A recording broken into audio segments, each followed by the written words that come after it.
Ma'am, please, my son needs his EpiPen. He's swelling. Relax, we've seen anxious kids before. Please, he can't breathe. The boy's fingers shook on the armrest, skin blotching red along his throat. 12-year-old Caleb Rivers gasped like the cabin air itself was shrinking. Passengers turned, some worried, some curious, but the two flight attendants near row 14 wore smirks like they were sharing a joke at his expense. The taller one, Kelly, waved a manicured hand. He said peanuts smelled wrong. We barely served snacks. The shorter attendant, Marla, chuckled too loudly for the tense aisle. Nextel claimed the seat fabric is attacking him. Caleb's mother, Dana Rivers, pressed the call button again. Once, twice. A bright chime, then silence. Finally, Kelly stepped closer, arms crossed. Ma'am, we can't open medical kits for every complaint. If we did, we'd never take off. Caleb wheezed, eyelids fluttering, chest struggling. Dana's voice trembled but stayed clear. My son has anaphylaxis. Look at his neck. Please, an EpiPen. Let us off. Anything.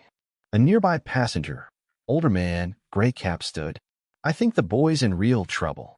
His tone carried concern, but Kelly rolled her eyes toward Marla as though this were theater, not danger. People whispered now. The cabin lights dimmed for taxi, a low hum filling the space like a tightening clock. The aircraft door was minutes from sealing. If Caleb worsened, altitude would finish what negligence began. Dana held her son's hand, thumb stroking swollen knuckles. Caleb, stay with me, baby. Caleb blinked slowly, trying to speak. Only a rasp came out. Marla leaned toward another attendant across the galley. Passenger drama is starting early today, she muttered, loud enough for row 13 to hear. Yes. A small chorus of disbelief. Yet still, no medical kit. Then, in a voice raw with fear, Dana spoke 4 measured words to the nearest crew member. His father is inbound. No one understood yet. No one knew who was walking into Terminal C that morning, or how far a parent might go when his child is mocked instead of helped. But the moment would ripple across careers, policies, and a stunned nation. Enjoying this? Tap subscribe for tomorrow's story. Dallas, Fort Worth Airport, early morning today. The automatic doors at the arrivals curb slid open with a soft hiss, letting in a wave of Texas heat and jet fuel. Thomas Rivers stepped out of the Blacktown car, phone already in his hand, mind divided between numbers on a screen and the family boarding pass he had checked 3 times. Mr. Rivers, I'll wait right here, the driver said. Thomas gave a distracted nod. Thanks, Mark. Shouldn't be long.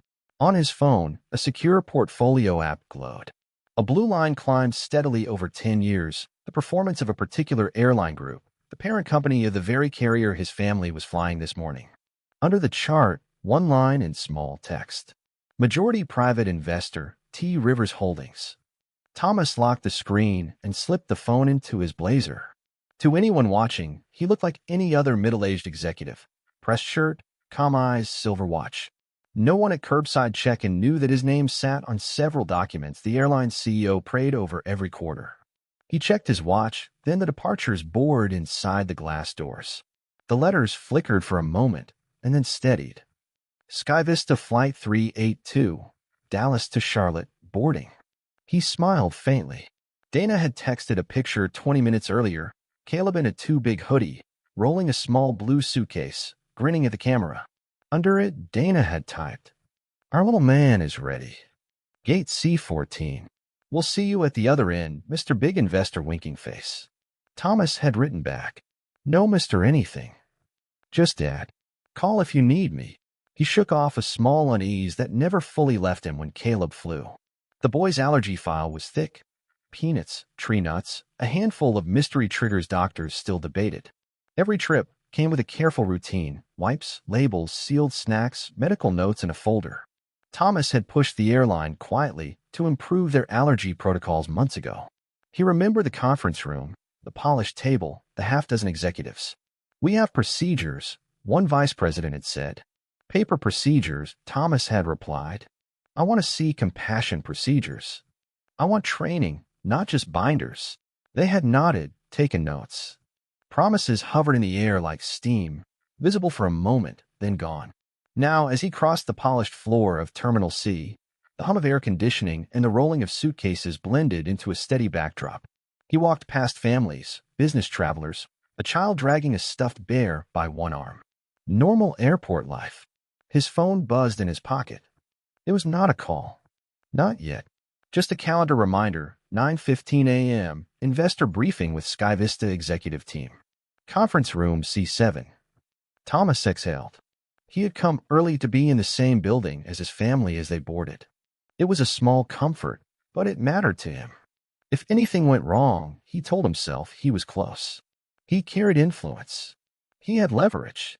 He did not, in that moment, picture a flight attendant brushing off his son's swollen throat. He did not imagine a smirk in row 14 or a medical kit locked behind casual indifference. He checked his watch again. 8:57 a.m. Somewhere behind security at gate C14, a boarding chime was sounding. The same airline logo that appeared on his investment reports now glowed on a jet bridge sign, welcoming his wife and son as nothing more than two more names on a long passenger list. Thomas lifted his head toward the security lines, unaware that Dana's thumb was hovering over his contact name, debating whether to hit cut. The distance between them was 300 yards of carpet, 2 glass walls, and a system that believed it knew better than a scared mother. In 18 minutes, that distance would feel like an ocean. On board Flight 382, doors not yet closed. Caleb's breathing had turned shallow, each inhale quicker than the last. His left eye puffed at the edges. Dana tried to remain calm. Panic helped no one, but the tremor in her hands betrayed her. She reached for the small emergency pouch she always carried, knowing what she feared she would find. Empty. She had packed their primary AP pen, but Caleb's backup had been used during a reaction 3 weeks ago. She'd meant to replace it, but a long work shift, school forms, and life had intervened. They still had the doctor's clearance letter, allowed to carry one device on board, with access to medical if needed. She had trusted the airline. Dana pressed the call button again. A soft chime. No footsteps. Across the aisle sat a young teacher named Grace Turner, traveling to see her sister. She watched the boy, concern tightening her brow. She cleared her throat gently. "Ma'am, I'm not a doctor, but he looks bad. Should I get help?" Dana swallowed hard. "Yes, please. Anyone who listens." Grace stood, but Kelly intercepted her with a cool smile. "Seat belts on. We're taxiing soon." Grace hesitated. "He needs medical attention." "Look at his face." "We are trained," Kelly replied, voice smooth as glass, "and we don't see a crisis." Her words landed like a verdict. At that moment, another passenger, Howard Ellis, retired EMT, rose from row 15. His denim shirt sleeves were rolled to the elbow, a man who had seen emergencies and outcomes without luxury. He knelt beside Caleb, assessing the swelling, the fading alertness. "Pulse is fast," Howard murmured. "Breathing strained." "This isn't a tantrum. This is an allergic cascade." Dana let out a sob she had been holding like breath underwater.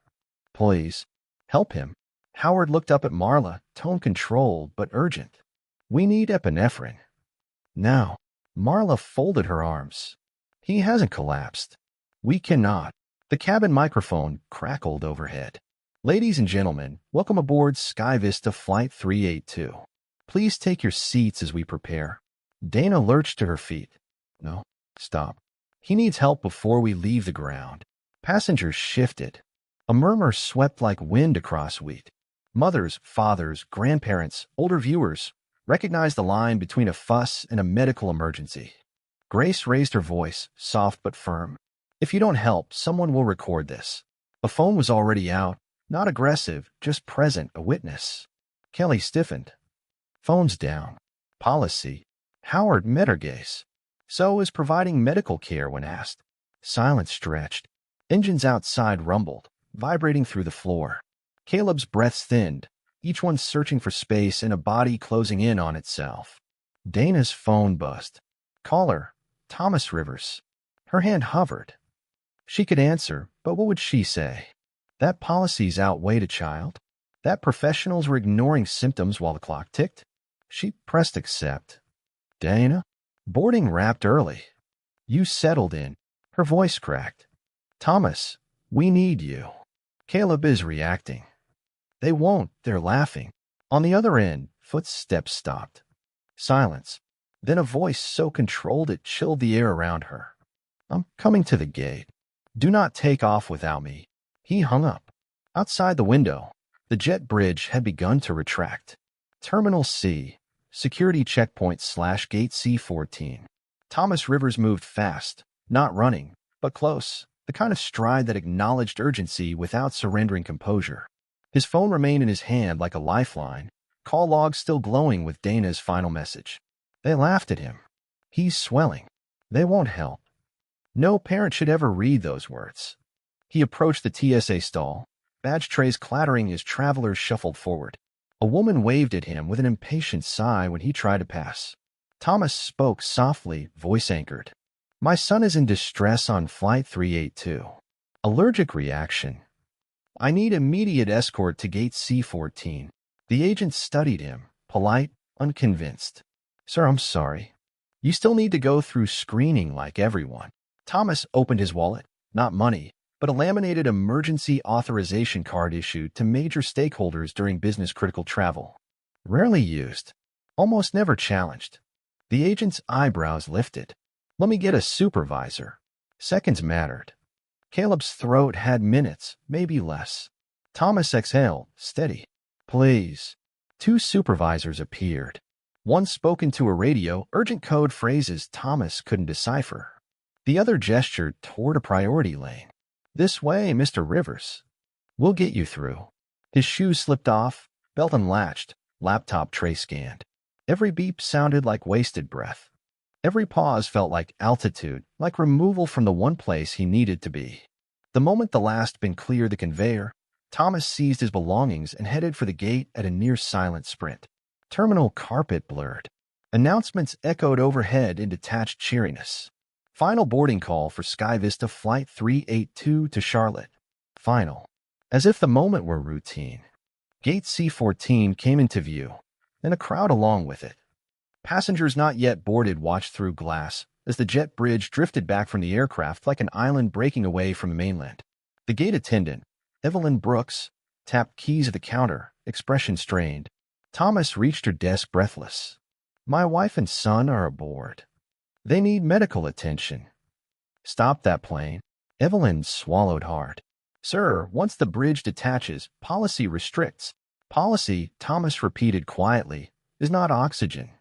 My son needs oxygen. Evelyn hesitated, then grabbed the radio handset. Flight 382, do not push. Possible medical emergency confirmed. Repeat, do not push. Static. Tense beat. Then the captain's voice crackled through. We've received no emergency notification from crew. Stand by. Thomas felt the floor tilt beneath him. The crew had not reported it. They had not even acknowledged it officially. Evelyn's face paled. He leaned closer. Patch me through to the captain. Or to the medical officer. Anyone who listens. I'll try. Behind the glass, the aircraft wheels began to roll. Inside, Caleb's world blurred at the edges. Howard held his wrist, feeling the pulse quicken under swelling skin. Dana brushed hair from her son's forehead, whispering steady warmth even as terror trembled beneath. Grace stood with her phone, recording calmly, documenting without malice, only truth. Kelly and Marla exchanged looks. Bothered now, not amused. The cabin watched them. Silence spoke louder than training manuals. In the terminal, Thomas Rivers stared through thick, reinforced windows at a plane carrying everything he loved. Power meant nothing if he was 50 feet away, but unheard. He reached for a decision with no script or handbook. He would make them listen. Gate C14, minutes later. Thomas pressed both palms to the window, eyes locked on the aircraft as it inched toward the taxi line. He could no longer see Caleb directly, only the small oval of glass reflecting runway heat and morning glare. Distance was a torment measured not in feet, but in breaths his son might not have left. He turned to Evelyn. I need immediate access to the operations floor, he said softly, not loud, not forceful, but with a steadiness that shook more than a shout ever could. Now. Evelyn hesitated, torn between policy and humanity. Her lips parted, then. I'll escort you. She swiped her badge, opening a secure side door with a muted click that sounded like hope breaking open. Down the jet bridge stairwell, past baggage belts and humming generators, Evelyn led Thomas into the operations hub. Screens filled the walls, gate cameras, taxi queues, status boards. A floor supervisor, Martin Hale, looked up from his console. Escorted guests? Martin asked. Medical risk aboard Flight 382. Unreported by crew. Evelyn answered, voice taut. We need to intervene. Martin frowned, pulled up the cabin feed. Only scoreboards and status lights, no live video. Without crew escalation, chain of command is tight, he warned. Captain may proceed unless. Thomas stepped forward. Unless. His voice left no room for avoidance. Martin swallowed. Unless an investor-level override is issued. We've never. Thomas removed his phone, opened a secure contacts folder. One name sat at the top, Sky Vista board liaison. He tapped it. A ring. Another. Then a voice answered, Thomas? What's wrong? Thomas didn't waste breath. My son is having anaphylaxis aboard your aircraft. Crew dismissed it. Do not let that plane leave the ground. Silence, sharp, immediate. Then the liaison's reply, hold a runway. I'm issuing freeze code. Martin nearly stood from his chair. Evelyn covered her mouth. A klaxon tone chimed softly through operations. Red text flashed across one monitor. Runway, hold, priority ground stop, Flight 382. Outside, the plane slowed. Stuttered. Stop. Inside the cabin, passengers felt the deceleration and looked toward one another, confusion mixing with relief for those watching Caleb fade. Howard exhaled, a bit of tension leaving his shoulders. Dana felt the aircraft still beneath her feet and whispered into her son's damp hair. They heard us, baby. Dad heard us. But the crisis was not over, not even close. Kelly and Marla stiffened as the intercom crackled again. The captain's tone changed. Less casual, more clipped. We have received an external ground stop order. Cabin crew, report medical status immediately. This time, silence did not protect anyone. Kelly's face flushed. Marla's smile vanished. Howard turned toward them. You can still do the right thing. Dana met their eyes. No anger, just a mother fighting with all she had left. Please. Kelly swallowed pride like jagged glass. Fine. Medical kit coming out. But unlocking a box did not undo humiliation. It did not erase laughter. It did not restore breaths already stolen. And in operations, Thomas exhaled, relief mixing with rising cold, because a question now stood unavoidable. If they mocked a child this close to death, how many others had been dismissed the same way? He would not let the moment pass quietly. Not this time. Not for any child after Caleb. Flight 382. Medical kit unlocked, cabin silent. Kelly's hands trembled as she keyed open the small stainless case mounted behind a galley curtain. The click was sharp, too loud in a cabin where everyone held breath like glass between teeth. She removed the sealed AP pen, turning it over as if it were foreign. Howard extended his palm gently. I'll administer. I'm trained. You can supervise if needed. Kelly hesitated, control slipping from fingers that had always held authority without question. Marla glanced toward the cockpit, seeking direction no one gave. Dana nodded to Howard, voice barely above whisper. Please. Now. Howard knelt beside Caleb, wiping the injection site with steady hands. Caleb's eyelids fluttered, breath raspy like torn paper. Howard's thumb found the safety cap poised. But just as needle met skin, another chime vibrated through the intercom. Cabin crew, prepare for escort arrival. Aboard in 1 minute. Aboard. Not emergency medics, not yet. Someone else was being led onto the plane. Howard paused only a heartbeat, then pressed the injector firmly into Caleb's thigh. A soft hiss, medication delivered, hope released into a small boy's bloodstream. Dana exhaled in a shudder of equal parts relief and terror. Caleb stirred faintly, chest expanding incrementally, color shifting by degrees. Not safe yet, but fighting. Cabin eyes turned forward as the jet bridge reconnected, slower this time, not routine, like caution built into steel. The door opened with a hushed pneumatic sigh. A man stepped in. Not uniformed medical, not airline staff. Thomas Rivers. No one clapped, no one gasped, but the energy shifted like weather snapping cold. He was not loud, not dramatic. He simply entered with presence, the kind that made people straighten without knowing why. Thomas walked the aisle, each row falling silent behind him. Passengers parted instinctively. At row 14, he knelt across from his son, brushing Caleb's cheek with a thumb that shook more than he allowed the room to see. "You held on," he whispered. "I'm here." Dana's hand found his. Their fingers locked, grief, fear, love, all wordless. Then Thomas stood.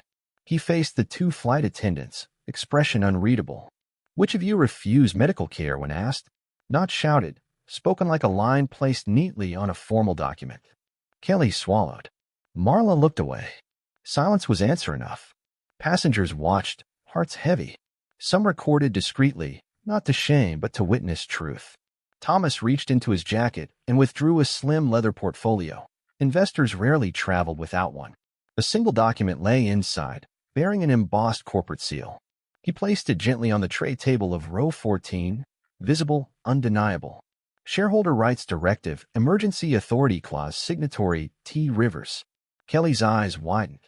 She recognized the symbol. Even crew training covered what that seal meant. Strategic ownership, board power, authority that outranked regional management and routed directly to policymaking hands. Thomas spoke softly, almost kind, but firm as iron beneath velvet. "I recommended improved allergy training 6 months ago. I was told procedures were sufficient." He looked toward Caleb, still fragile but fighting. They were not. Passengers leaned forward. No anger, but this was not just a father. This was the airline's top investor. And he had witnessed everything. Flight 382, still grounded, tension shifting like weather. Thomas didn't raise his voice. He didn't need to. Authority radiated from him the way heat rises from runway concrete.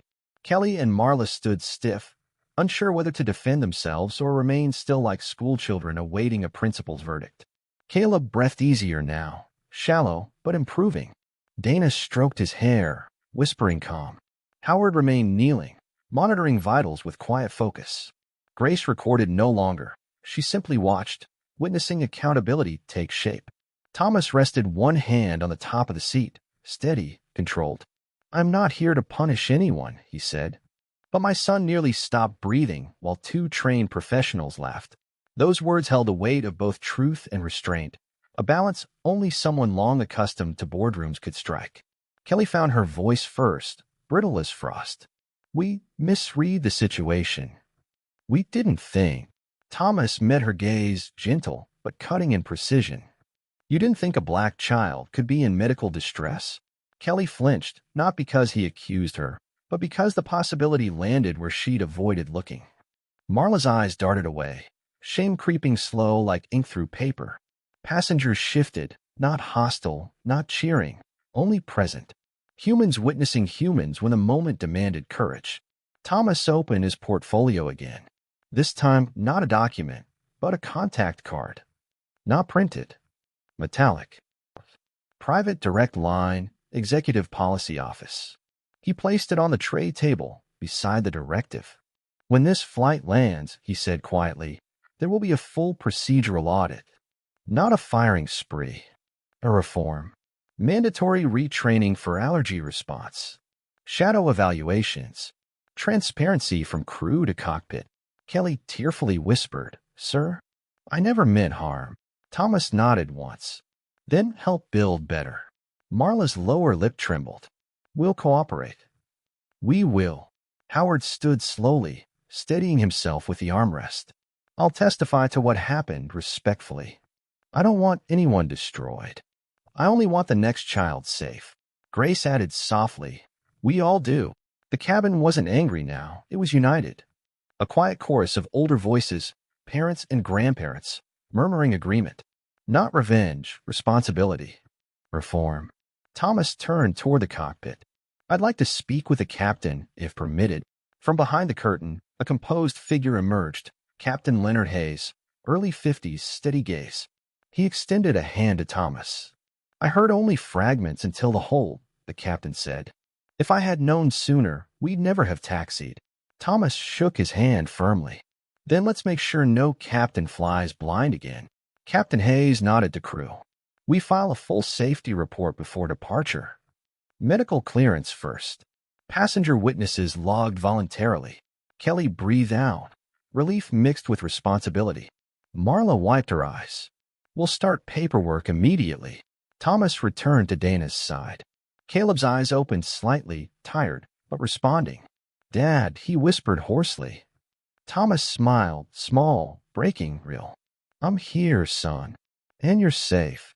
Safe not because of rank or wealth, but because people chose to change course when the truth demanded. And yet, one more decision still waited. A decision that would ripple far beyond row 14. Grounded plane, 22 minutes after medical intervention. A medical response team boarded through the forward galley, uniforms crisp, equipment precise. The team lead, Nurse Daniel Carter, knelt where Howard had been, checking Caleb's blood pressure, pulse, breath expansion. He's stabilizing, Daniel said, voice level. You acted in time. Dana squeezed Howard's hand, emotion catching in her throat. Thank you. We might have lost him. Howard shook his head. Any parent would have done the same. I just happened to be nearby. Grace handed Dana a small travel tissue packet. No words needed. Sometimes compassion spoke most loudly when silent. The captain stepped forward, clipboard in hand. We need statements from everyone involved. It won't delay us long, but the report must be thorough. Passengers nodded, many willing, some eager to help prevent another near tragedy. Kelly and Marla stood apart, uniforms unchanged but posture different, humility in the slump of shoulders, reflection in the eyes. They were not villains. They had been careless, dismissive, and now painfully aware of consequences. Thomas approached them. No anger, only clarity. You will not lose your jobs today, he said evenly. But you will undergo retraining. You will lead a workshop afterward, teaching others what you learned here. You will remember Caleb every time a passenger asks for help. Kelly's eyes shimmered. We will. We already do. Marla added softly. We never meant disrespect. We failed him. We want to do better. Dana looked up, voice quiet but steady. Then start by apologizing to him, not to us. The attendants knelt beside Caleb. Kelly spoke first. I'm sorry. I didn't see your pain. I should have listened. You deserved better. Caleb blinked slowly, exhaustion heavy. But he whispered back, fragile and brave. It scared me. Marla's voice cracked. It scared me too. I'm sorry. There were no cameras, no applause, just truth exchanged quietly between humans who had stumbled, then stood again. A week earlier, Thomas might have asked for immediate termination.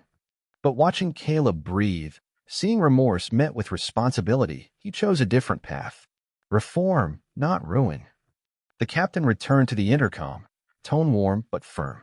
Ladies and gentlemen, thank you for patience and compassion. Emergency protocol is complete. Pending medical clearance, we will resume preparations for departure.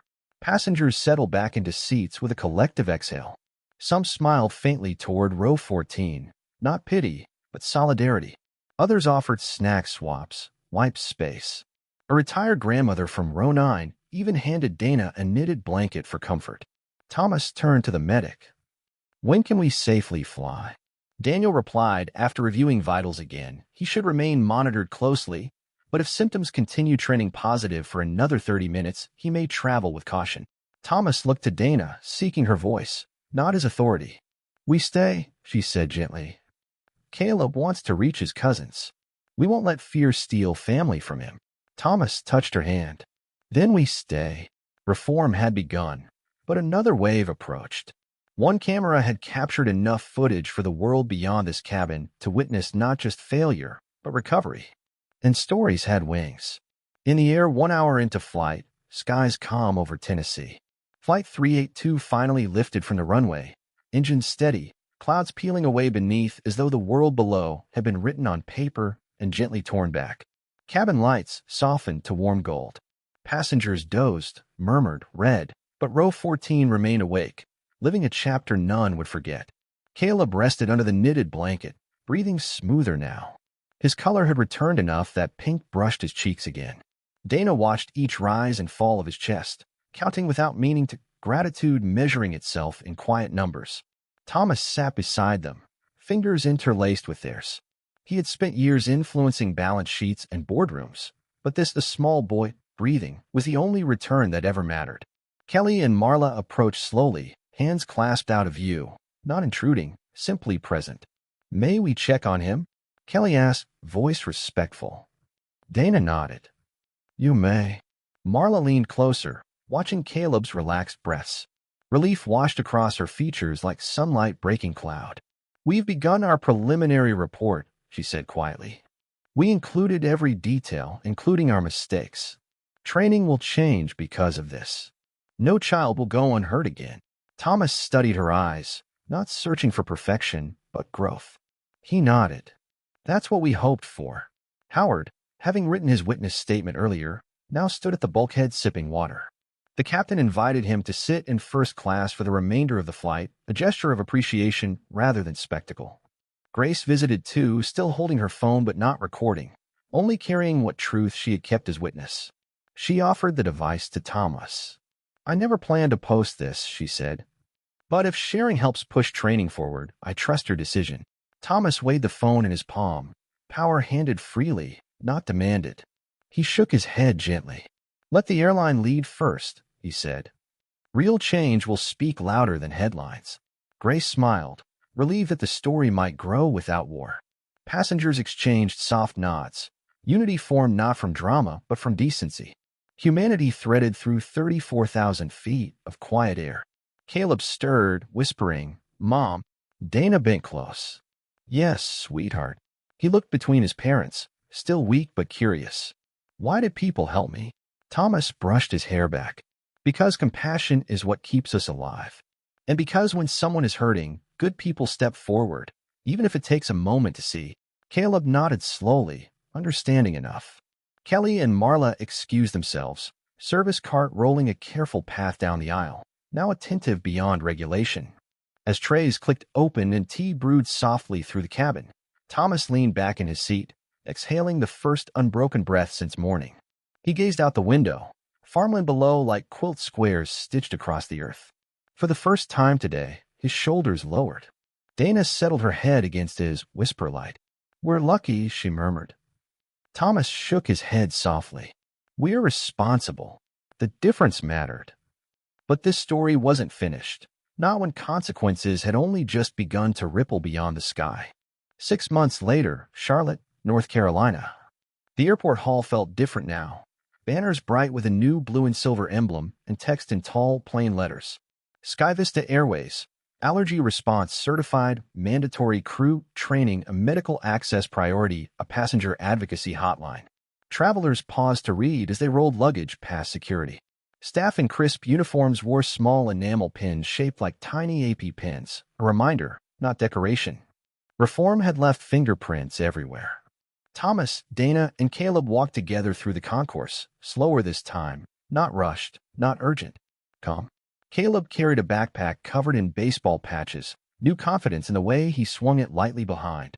Dana stopped near a coffee stand, buying hot cocoa for him, no peanuts in sight, every ingredient now printed clearly on menus across terminals. Caleb took a careful sip, smile warm beneath the steam. At gate C14, the same gate where fear once tightened like a noose, a new training plaque glinted under overhead lights.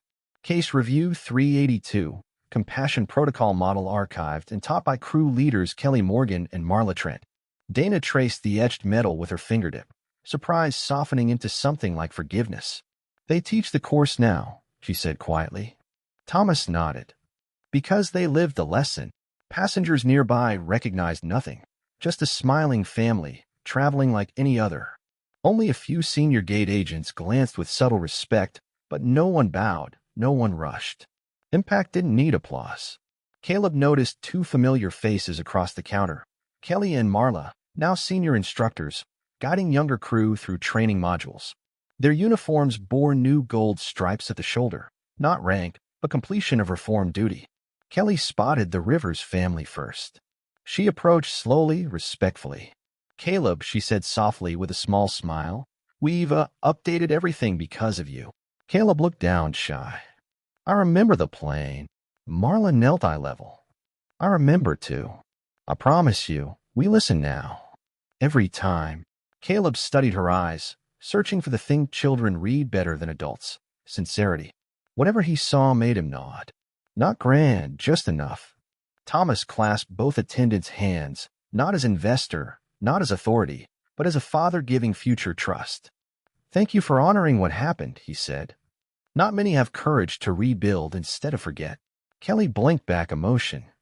"You gave us the chance," Marla added. "You could have ended our careers. You chose to fix the system instead." Dana slipped her arm around Thomas, voice soft.